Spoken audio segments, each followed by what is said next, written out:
Thank you so much, Michael. I'm just going to move my layouts around a little bit and get my timer started so that I make sure that I am leaving enough time for the whole of my talk today.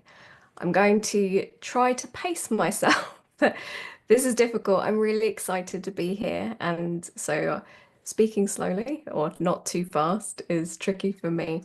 Anyway, hello, my friends. I'm Laura Kalbag, and I'm going to talk to you today about design for everyone. 16 years ago, I became a full-time professional designer, and fresh out of university, I had all kinds of ideas about the kind of designer that I wanted to be. So, oh yes, I was pretty sure I was going to do it all: web design, graphic design, logo design, web development. And to me, being a designer was about creating something that looked good. And of course, I could turn my hand to any visual craft. And so I love to involve myself in discussions about good design and what makes good designers. But what does actually make good design? So I knew that the design wasn't just about making something pretty. I was also thinking about design in terms of what it said about me and my self-expression. To me, good design was something that was expressive and something recognizable as a design that I did. Basically, it was a bit about design for ego. And eventually, I started learning web development, which helped turn me on to accessibility. And I learned that the code that I wrote could make content easier to understand for a bunch of people using assistive technology. And I learned if I used certain color combinations, then colorblind people would be able to read the content. A good design is when something is usable and easy to understand, accessible, and useful as well. Because we can all design things that have all of these things, but are they useful in the first place? So if you've been attending the other talks, you'll probably have already picked up on a huge amount of practical tips, and there's even more to come over the next 2 days. Still, I wanted to take a look at what some designers can do to improve accessibility. And as a person who primarily works with the web myself, I come at it from a web perspective, but many of these techniques and principles carry over into other fields.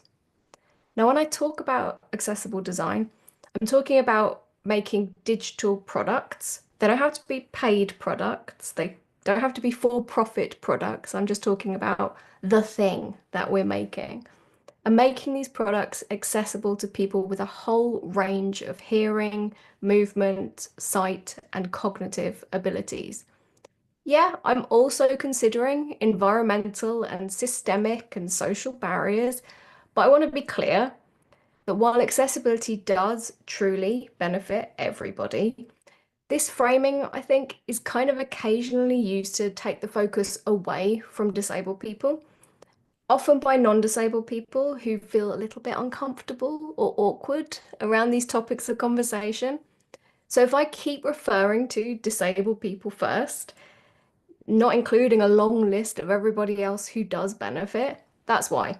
Like for me, accessible design is not just about inclusion, but specifically not excluding people. So I recently created an accessible design checklist plugin for the design tool PenPot. And I wanted to distill various accessibility guidelines that we have into a checklist that provides simple items to help designers create more accessible interfaces, and most importantly, help designers learn more about accessibility. So I was inspired by checklists from other projects, including the Accessibility Project, Jerry Reed's WCAG Accessibility Checklist, and of course, the WCAG itself, the Web Content Accessibility Guidelines. And these links, which should all be appearing in the chat, courtesy of Michael. Thank you, Michael. This reference is such a handy list. It serves as kind of a valuable refresher and a kind of reminder for how to make interfaces more accessible. And it's also in very plain language, which I find really helpful. Of course, when you're creating a checklist or even just using a checklist, it makes you realize the flaws in checklists themselves. Like many of the checklist items will be completely irrelevant to your design. Like, why do I have a checklist item on icons when I don't have any icons in my design? Do I check that item off the checklist regardless? Like, is that the easiest win ever? Can I just start off my checklist with a whole bunch of items checked off, or do I remove those items? Design is such a massive field, and the complexity of your users' needs are really hard to sum up in one concise checklist item. However, what checklists are very good at is making tasks feel less intimidating. That is something I use to-do lists for all the time, and helping you understand some of the accessibility issues that are out there, especially if you're new to the field, and include some basic solutions that have already been tried and tested. These are already best practices. And making big and tricky topics more contained and concise and fit quite nicely into a talk as well. So yes, I'm going to walk you through some of these checklist items. Unfortunately, it is not a complete list because I'm not going to be here for hours and hours. And I wanted to discourage myself from talking too fast. As I said, am always very tempted to do that. But it's as I said, checklists are inherently incomplete. So let's start with what makes an interface visually accessible. Because let's face it, designers often start with the visuals. So checkbox one, check the text color contrast. Now, I'm saying checkbox item one. This is something of an unordered list. No, there's no ordering to my checklist here. It's just number one because I find this a really fun one to fix and get right. Because there are so many tools, including automated tools out there, that can help you check if there's technically a sufficient difference in lightness between your text and its background. And it makes a huge difference to everyone trying to use your product, whether they have low vision or using a device or an environment where the color contrast is affected. And in this example here, I have the words color contrast in high contrast and low contrast text. And the example on the left is hard to read as the text is low contrast. And the example on the right is much easier to read because the text is high contrast. The next checkbox item is don't forget to check the contrast for your icons too. If you're conveying visual information through just icons, we often do this with menu icons or home icons, things that open menus. People need to be able to actually see that icon to be able to interact with it. So it's important to make sure we do the contrast for that as well. The next checkbox item is while you're at it, check the contrast for your inputs. So low contrast between inputs and background colors will make it too difficult to spot where boxes and checkboxes and buttons are. So higher contrast outlines and borders around these inputs can make them much easier to distinguish against their background. Next checkbox item, make sure that color isn't the only way that you convey information. This is something that's very tempting to me. I love color, I love using color, but it's important that I restrict that to decorative and not just to important information. It's something we do really frequently for error and warning and success states. Like we really often use traffic light colors, the red and yellow and green, as signifiers for this. So your stoplight red, that means there's an error. Go light green means you've accomplished a task. But what if you can't distinguish those colors?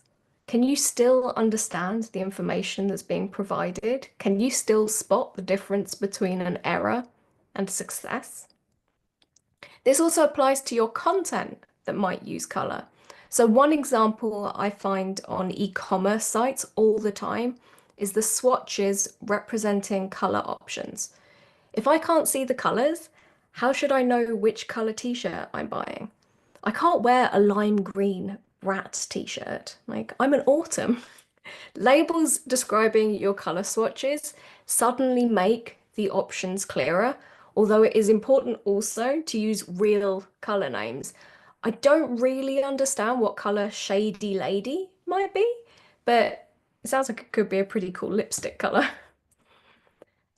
It's really hard to find specific guidelines for layouts because layouts vary so wildly depending on the function of your product. Like a news site layout is really different from a social media app. And sometimes as designers, we think we could be the next big genius. Like this is very student Laura behavior. We'll design a layout that is shockingly different from everything else, and we will set the next big trend. Our next checkbox item is ensure the layout is simple and straightforward because really simplicity and predictability is what makes a layout accessible. We like a header at the top, a footer at the bottom, your main content in the middle. It's simple, it's soothing. You could put a header on the left and your main content in the middle and your footer on the right, but why? Why would you do that? We just want to use layout to give space and to draw attention to the most important information.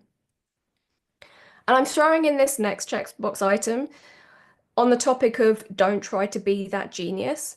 Ensure your layout doesn't require horizontal scrolling. The number of edgy designs I've seen that use horizontal scrolling to be different and unusual. Art students thinking that they're subverting the norms. I see you because I was you. It's just bad design. Horizontal scrolling is very challenging, even impossible for many inputs that rely on a single direction for scrolling. And your users shouldn't have to work that hard to access your content. The next checkbox item is keep that layout consistent across different views and pages. If the navigation is across the top of your homepage, don't move it into a sidebar for your internal pages. Consistency helps your users find their way.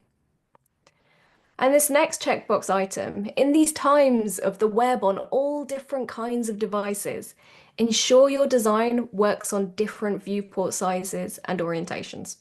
It's vital that you don't exclude people because of their chosen device. Like most people only have access to one device, so don't expect mobile users to be able to quickly switch to their laptop so they can access your product. Whatever mobile is their only device. The easiest way to ensure you're not excluding any devices is to design responsively for all devices.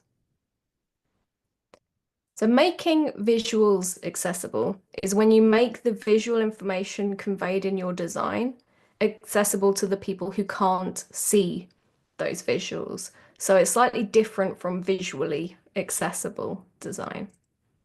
One of the simplest ways to do this next checkbox item, is to provide text alternatives for your images and your icons and properly decide like what needs a text alternative.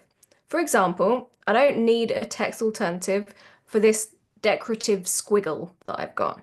It doesn't bring any value or contextual information. It's just a little bit of visual decoration. But going back to my little house icon with no text besides it, it's important to describe that this icon means home.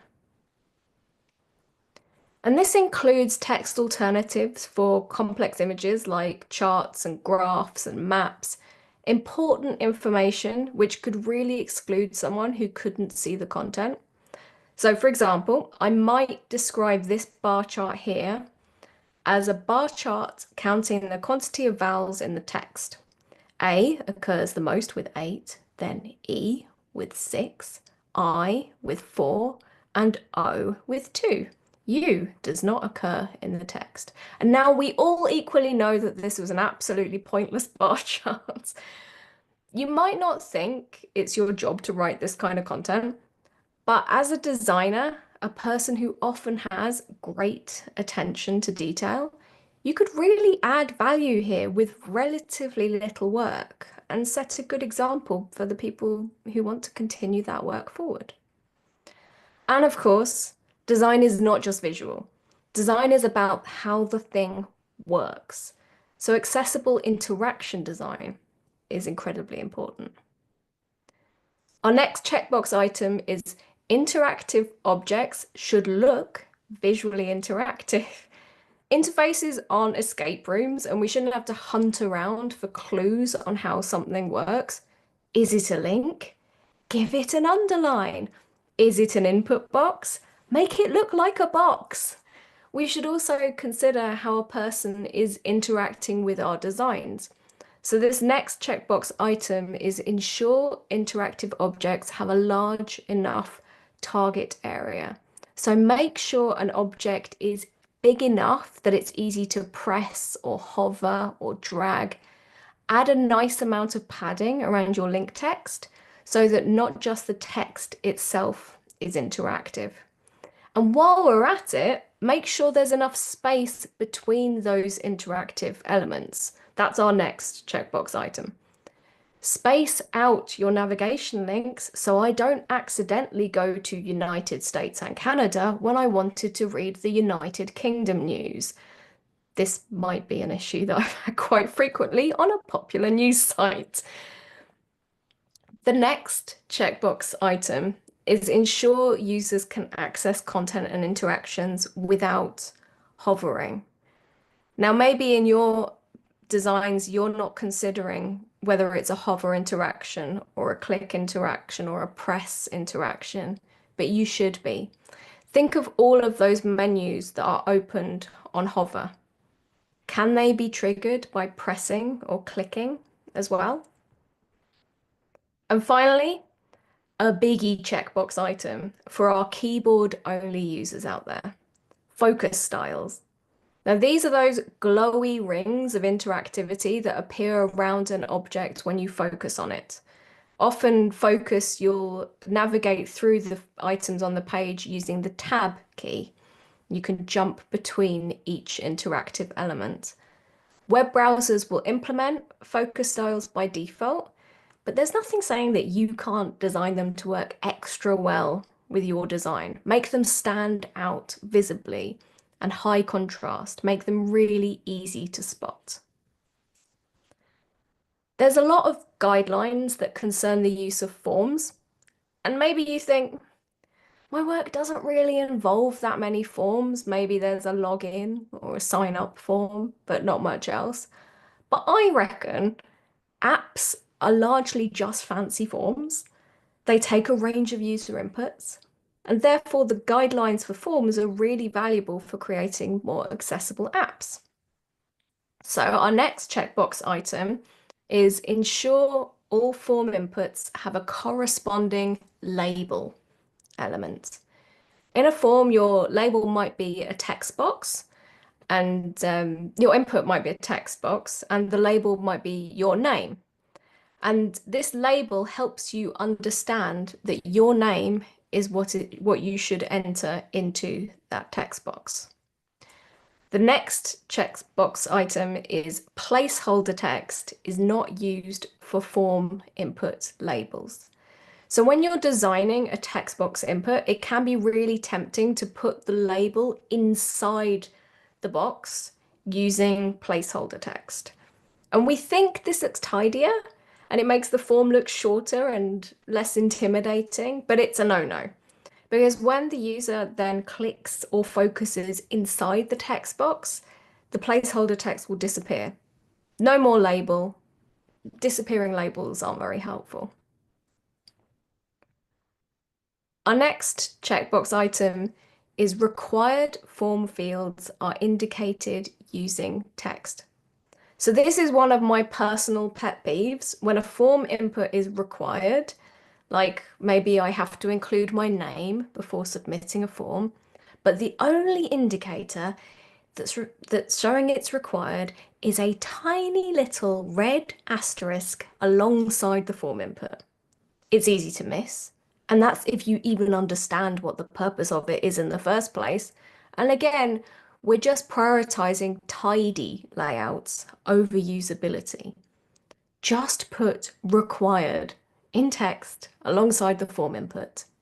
Easy, solved. Next checkbox item. Form input errors are displayed above the form, indicating which form field they correspond to. So a red border around a form input box, not enough. It's not enough for users that can't see or distinguish that red borderline, or for people who don't understand what that means. Putting an error message, explaining it in text that there's an error with the form and how to fix that error is really the best way forward. So for a sign up form where you might have missed your name and that name was a required field, we might have a message above the form that says, form error, your name is required. The more I've worked in teams over the years, the more I've kind of realized how many opportunities we have for improving accessibility outside of our usual responsibilities, especially when design is often the first kind of tangible step in a product process. So what follows is items that I think we as designers can affect, even though they might not necessarily be our responsibility. So next checkbox item for influencers, create accessible labels and microcopy. So you can give your accessible interfaces a head start by working on accessible labels and the microcopy. So you might be designing a button, and instead of sticking some dummy text in for the button text, you could get the discussion started with some meaningful action text. So you could have save changes in there rather than just saying button text. And you're already starting that conversation about how do we make this button more useful. The next checkbox item, use headings. You can use headings to introduce and section up a lot of content, and providing examples of how that breaks up long, intimidating lengths of text, even if that is lorem ipsum or dummy text. And it also provides really helpful landmarks. I really like Wikipedia as an example of headings. I've got the article for Huskies up here. And Wikipedia is a great example because the content is usually broken up well into headings, and you can use these, you can skip to the headings from the table of contents. And this is very helpful for assistive technologies, which also often rely on these headings as navigational landmarks. So you're making it useful for both sighted users and assistive technologies. And you can encourage the use of meaningful elements. So our next checkbox item is use meaningful elements. So if you're designing for the web, your design will eventually be rendered as HTML. No matter what code language is being used, what framework is being used, it ends up as HTML. And each item on the page and the relationship between those items will be described through HTML elements. And these are presented in a linear order from top to bottom. So if we go back to the Wikipedia page example, the Husky title would be an H1 element, which is a heading level 1. Each paragraph of text is a P, which is a paragraph element. And the etymology heading is an H2, it's a second level heading. And the images are image elements. Helpfully, they're spelled IMG, not image written out. So there's probably fewer than 20 HTML elements that are frequently used in web pages. So it's not really that difficult to learn more about them and their features and their limitations and what they mean. And so here are some of the faves of mine once I've had a little sip of water. So we've got P for paragraph, strong for strong text, input, lots of different types of form inputs there, a header, M for emphasis, button, OL, ordered list, video, UL, unordered list, nav for navigation, footer, so on. I could go on for a long time, but these are some of the really good ones. And there's a lot of good stuff that browsers can do with each of those elements. For example, there's a link element and a button element. And when you see a link or a button, you can usually work out what is going to happen when you follow that link or that button just from its design. So underlined text will usually take you to a different location. And text in a box with rounded corners, that usually performs an action. It's usually a button. And HTML helps us express that visual meaning programmatically. And that helps assistive technologies like screen readers pass that meaning on to the users. So my example here is HTML using an H1, heading level 1 for a page title, and a P, a paragraph element for text that could be part of a sentence or a paragraph. Now, you don't have to be able to code to be able to suggest elements. What you could just do is annotate your designs with suggested meaningful or semantic elements. So for example, on my slide where I have a checkbox item, well, a checkbox is an item in a list. So that's a list item element. And I could just make a little note, a little annotation in my design saying, that's what I think you should use here. There's a few overall principles we can keep in mind when we want to design more accessibly. And the first one is just that. Number one, keep accessibility in mind.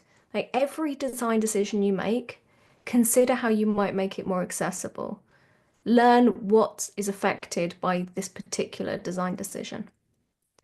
Assumptions are the enemy of accessibility. You cannot know the exact needs of the person using your design. So number two is design for flexibility. Make it flexible. Help accommodate whatever a person's needs might be. Number three, use guidelines as guidelines. Does that make sense? They're a great starting point, but checklists and guidelines, they have limitations, and the experiences of real users are what are most valuable to your design process. Which brings me to number four. The most important principle when it comes to accessible design is listen to disabled people. Because I think particularly when we're starting out and learning about accessibility, we can be a little bit know-it-all and we want to get it right and we do things without talking to people. And really, we can learn the most by just listening to people. So accessibility truly does benefit everyone, but a lack of accessibility excludes disabled people. So listen to your users and seek out their feedback and use it to inform your design work. So now we've done the fun stuff. I'm going to take a sip of water in preparation for the next bit. We've covered what we're aiming for with accessible design. However, stuff will get in your way. It would be unrealistic to pretend that you can do the practical stuff and we all live happily ever after with more accessible products. Because let's face it, technology and the wider world is kind of set up for you to fail in making technology more inclusive. I don't mean to put you off. Before I started studying design, I really fell in love with the idea of the web. Sure, it was a pretty different web back then. It was pre-Facebook. Still, with the relatively low cost of an internet connection, you could access so much knowledge and you could share your own work too. And the accessibility of the web was what I loved about the web.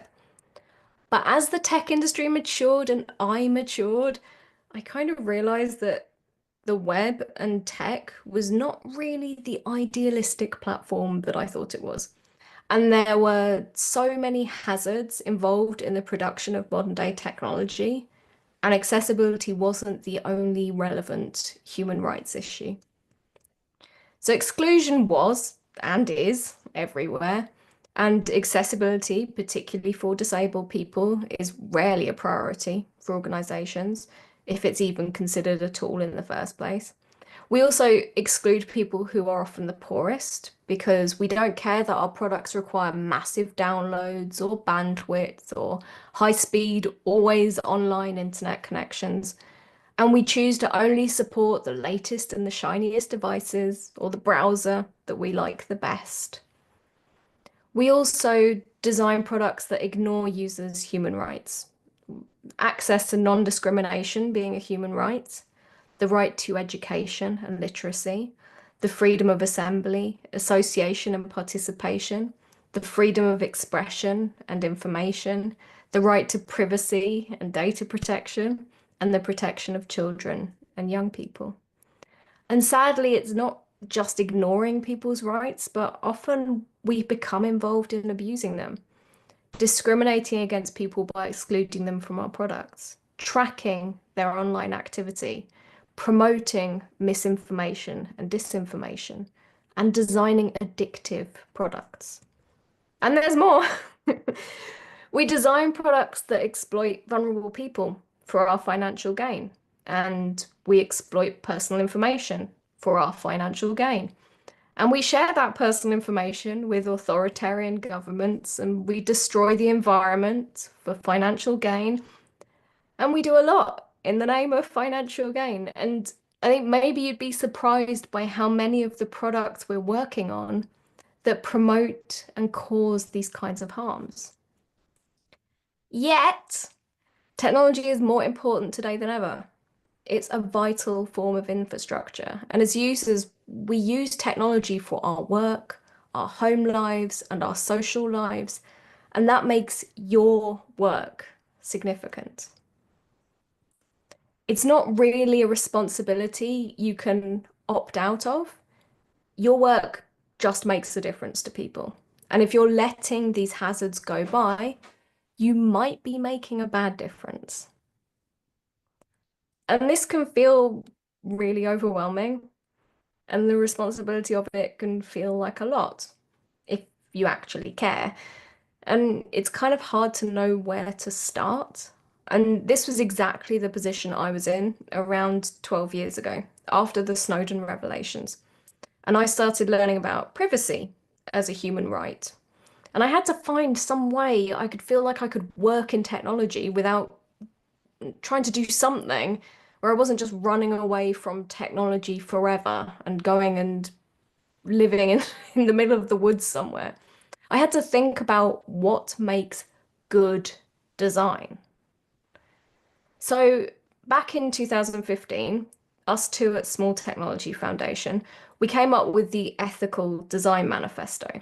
And this was a way for us to help architect products that respect human rights in a more tangible way and look at specific ethical issues in technology. And so we used the pyramid diagram that is often used to represent Maslow's hierarchy of needs to represent a product. So the base of our pyramid is what everything else is built upon. These are the first needs that should be addressed, those fundamental to our human rights. So making a product accessible, open, private, decentralized, interoperable, secure, and sustainable. The next step up in the middle of our pyramid is the needs that respect our human effort.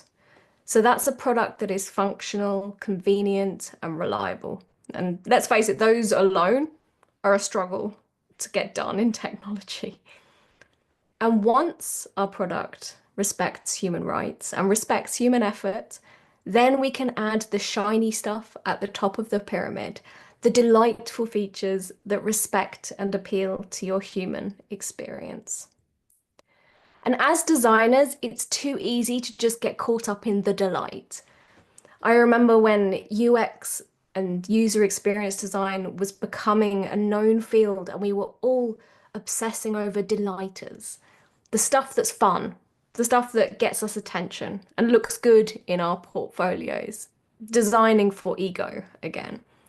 But respecting human rights and human effort is where we'll really have an impact. Another way that we put the ethical design manifesto is to think of the product from the user's perspective.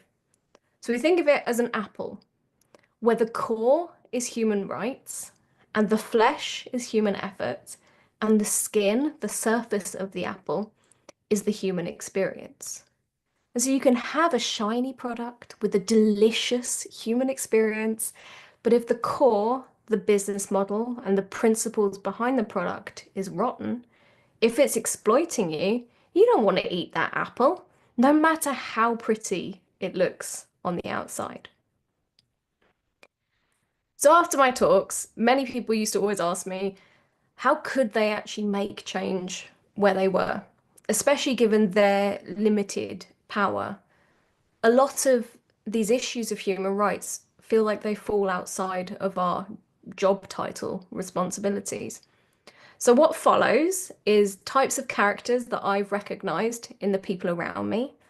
And we all have different strengths and weaknesses and positions and power, and we just have to kind of work out how we can use them. So one, we have be different. Be this confident little star friend with their thumbs up. We've got to get comfortable being different from the mainstream. Be a person who creates alternatives. Be a better designer.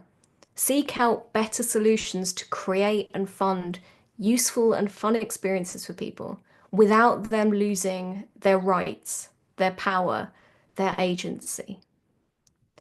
Be the advisor. Be this little square friend holding up their little puzzle piece and gesturing a great point. Do the research on inclusive, ethical technology. Understand the space we're in and what's possible. Make recommendations to others. Make it harder for them to make excuses. Be the advocate. Be this little cloud friend with their golden megaphone, speaking up. Marginalized folks shouldn't have to risk themselves to make change. We need to advocate for others and advocate for the underrepresented, those who aren't there to speak for themselves. Be the questioner. Be this triangle guy who's asking a very innocent question, because we can question those norms and we can interrogate every decision made on the team. Don't be afraid to question the intent or impact behind your decisions and the decisions of others as well. And your questions don't need to be hostile. You can go a really long way with a very innocent question. And try asking a business, how do they make their money? Try asking me how I make my money. I'm happy for you to do that. And ask, why are we building this in this way? Be the guardian. Be this chill half circle friend with their hands on their hips. I used to call this one the gatekeeper, but I like guardian better. When the advocacy isn't getting you far enough, stand in the way of those making bad decisions. Use your expertise to prevent harmful design from happening on your watch. Be difficult. Be this adorable little dork with the big eyes awkwardly raising their hand. Be the person who is always known for bringing up the issue. I am pointing at myself right now. Embrace the awkwardness that comes with your power. Call out questionable behavior. Don't let anybody tell you that standing up for the needs of yourself or for others is unprofessional. Don't let people tell you to be quiet or that you'll get things done more easily if you're a bit nicer or you smile a bit more. And be the supporter. Be this cool blue friend raising their fist with one hand and a star in the other. If you're not comfortable speaking up for yourself, be there for those who do. Raise awareness in your network and your community. Support those who are trying to do the hard work and be vocal and be generous in your support. The folks working against the mainstream don't have an easy time, and a little love goes a very long way. So I mentioned earlier that I got into the web because I love how accessible it is. And Tim Berners-Lee, the inventor of the World Wide Web, said about the web during the 2012 Olympic Games, this is for everyone. So if the web is for everyone, we should design for everyone. And I want to be the kind of designer that designs for everyone. So, what makes a good designer? And what kind of designer do you want to be? Thank you. So you can find me everywhere using my name, Laura Kalbag. That's LauraKalbag. And one more little thing. So Michael mentioned my book earlier, and this is Accessibility for Everyone that was published by a book apart 8 years ago in 2017. And so you might have heard that last year a book apart closed down, but my book will very soon be available for everyone for free online, much like this fantastic event. So I was hoping to get it sorted for today, but we're not quite there yet. But hopefully in the next week or so, it will be on the web and shortly to be followed by the audiobook and other platform versions as well. And you can find out more about that at A4E, that's the number 4, dot link, or accessibility for everyone dot site. Now, this book, it might be 8 years old, but really what's in there is still completely relevant in 2025. And many people have told me they found it a good starting point in accessibility. That's whether you're a content person, a design person, a development person, or a management person. So if you want to find out more, that's where to go. Thank you. Thank you, Laura. I can't tell you how much everyone has appreciated your talk. You'll get Laura will get a copy of the chat and the QA. So if we don't have time to answer everything, she will definitely see that. Laura, there is a nomination that we get a I get a quote board just for you because a lot of quotable things said. And I just want to make one comment real quick. Again, like I said, Laura will see these chats, but Teresa mentions in the chat, I just recommended this session for a rewatch to colleagues who are currently attending other sessions because it was so engaging and useful. So Laura, that's how Oh, kind of thanks you're getting from people. I know we've got a couple minutes here for questions, and definitely I'm going to go after the most popular question.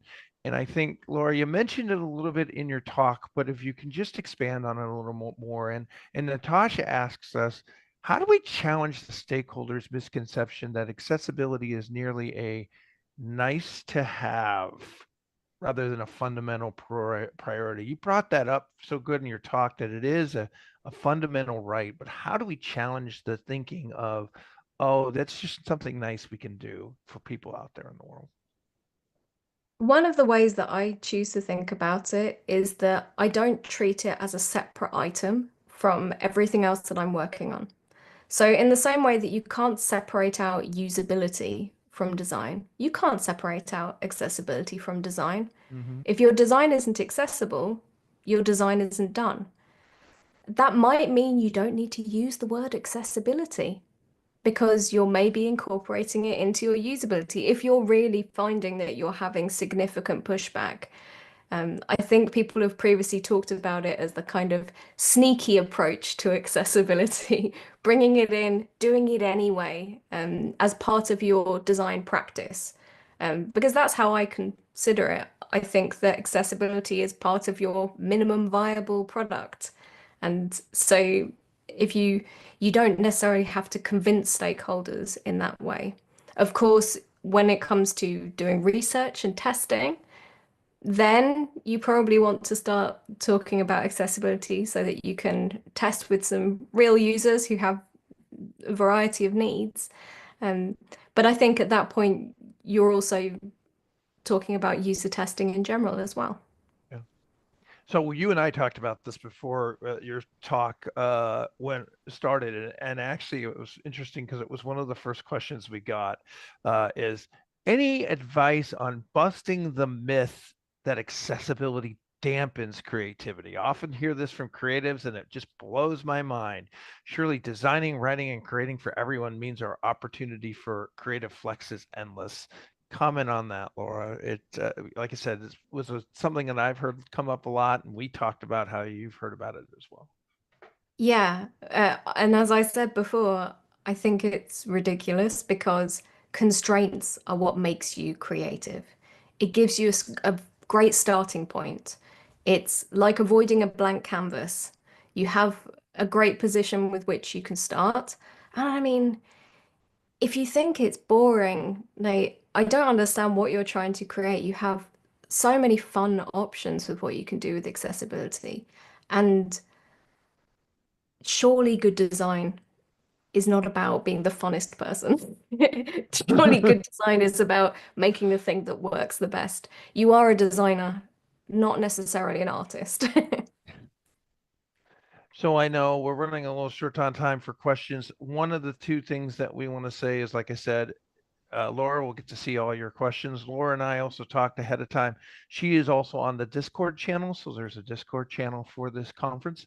Also, as Laura mentioned, and thank you, Laura. She mentioned that she's available on all types of platforms. And one thing I have found out about individuals like Laura that are in accessibility is very giving. So if you've got a question that you're just burning, Laura's available, that you can always send that question on our Discord server, and she'll do her best to keep track of those and answers those. But one last thing I want to do before we close here, Laura, is really give you the last word. What do you want us to leave here with? What do you want us to think about in your great talk? I think one of the things that has stuck with me over the last few years is that accessibility is an incredibly important human right, and it is not the only human right that is relevant to our work in technology. And that often disabled people are those who will suffer at the expense of other human rights too, and not just discrimination because of disability. And so I think respecting all of everyone's human rights is vital for making good technology and doing good design. Well, Laura, that's beautifully said, and I again want to thank you for all the people who attended this session. Just very excited about this topic. Felt that you just did an awesome job about it. So thank you for your time. Thank you for your knowledge and passing it on to all of us here at XCon. For everyone here, I want to thank you very much also for choosing this session and giving Laura your time and attention. Thank you for choosing accessibility as being important, because let's face it, if you want to change the world, you know how to do it now. Thanks to Laura with her great advice. And so we want you to have a great day and a great rest of your time at XCon. Thanks a lot. Have a good one.